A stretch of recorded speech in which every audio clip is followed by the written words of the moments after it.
Hello friends, இன்றைக்கு இந்த வீடியோவில் 2024ஆம் ஆண்டு பொங்கலை முன்னிட்டு தமிழக அரசு ரொக்க பரிசு பொருட்களின் தொகுப்பு ஆகியவை வழங்கப்படுவது குறித்து ஒரு முக்கியமான அனௌன்ஸ்மெண்ட்டாக கொடுத்துருக்காங்க.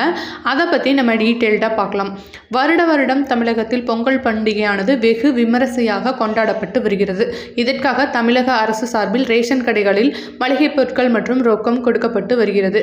அந்த வகையில் இந்த ஆண்டும் இலவச வேட்டி சேலையுடன் மக்களுக்கு பொங்கல் பரிசாக கரும்பு மற்றும் பச்சரிசி, சர்க்கரை ஆகியவை வழங்கப்படுகிறது. அதோடு சேர்த்து ரொக்க பணம் 1000 ரூபாய் வழங்கப்படும் அப்படின்னு சொல்லியிருக்காங்க. இதை அனைத்துமே ரேஷன் கடைகள் வழியிலாக வழங்கப்படும் அப்படின்னு சொல்லியிருக்காங்க. ஏற்கனவே கலைஞர் மகளிர் உரிமை தொகை மற்றும் மிக்ஜாம் புயல் காரணமாக நிதி நெருக்கடியில் இருக்கும்போது தற்போது பொங்கல் பண்டிகைக்கான பரிசு தொகை வழங்கப்படுமா என்ற கேள்வி எழுந்துள்ளது. ஆனால் தற்போது இந்த பொங்கல் பரிசு தொகையானது வழங்கப்படும் அப்படின்னு சொல்லியிருக்காங்க.